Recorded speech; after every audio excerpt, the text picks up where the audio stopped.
Good morning, and welcome to Chapel Chat. I'm Pastor Kevin Little, and this is the chapel at Rantoul First United Methodist Church. Today, we're going to talk about expectations, and maybe a little bit about disappointment when our expectations aren't met. Yesterday, here at the church, I was finally making progress on my project of getting our phone service changed over to Mediacom to save the church money. And contrary to the lessons that the last 3 months of working on this have taught me, I was optimistic and expected things to go smoothly.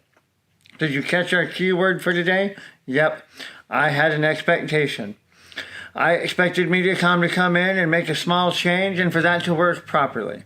What I received instead was a lack of internet because their new modem doesn't want to talk to the switch that runs our network in the church.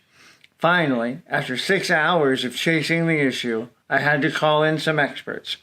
You'll know if they got things straightened out if we're able to stream our service on Sunday. Now, I went into this situation expecting a certain outcome and found myself very disappointed by the actual outcome. It went worse than I expected. We just finished moving through Holy Week, and I can't help but think about the poor disciples and their own expectations.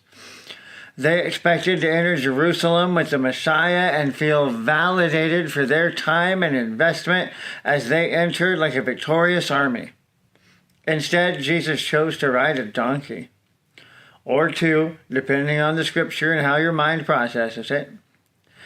But then the authorities come to the garden, and the disciples expect Jesus to escape like he has so many other times. But he's captured, and they have to face the disappointment of his trial.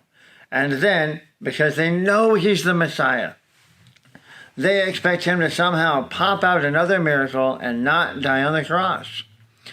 And again, they are disappointed because he doesn't. Have you ever had an expectation of God and then been disappointed? Then you know how the disciples felt. It could have easily worked out the way they wanted, and because it didn't, they had to examine what that meant to them. They had to figure out how they were going to move forward, or even if they could move forward.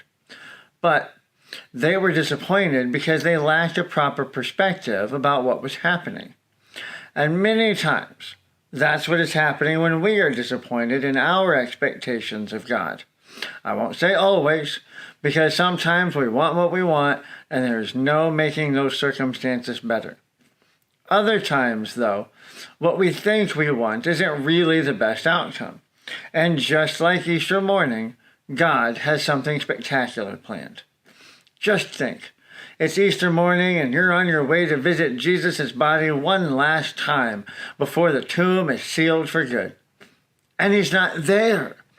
Instead, there are two angels just hanging out, waiting to tell you the good news. Jesus didn't even stick around himself. Isn't that the most Jesus thing you've ever heard? He's just come back from the dead when he's already moving on to the next thing. And instead of all the disappointment of feeling like you had spent 3 years following the wrong guy, or that maybe God wasn't as powerful as you thought, or any number of other things that they thought during the crucifixion, you actually had been right. It's the ultimate I told you so. Look, he came back to us. And not only does that prove that he's the Messiah to such a degree that it can't be argued. Well, they do argue about it. But it also so much better. Because now it isn't just Jesus who gets to have these amazing experiences where God speaks to him. Now we will be able to speak to God at some point as well. We know what happens when we die. We don't die. Change is scary. When our plans or expectations turn out differently, it can be hard to look for something good in it.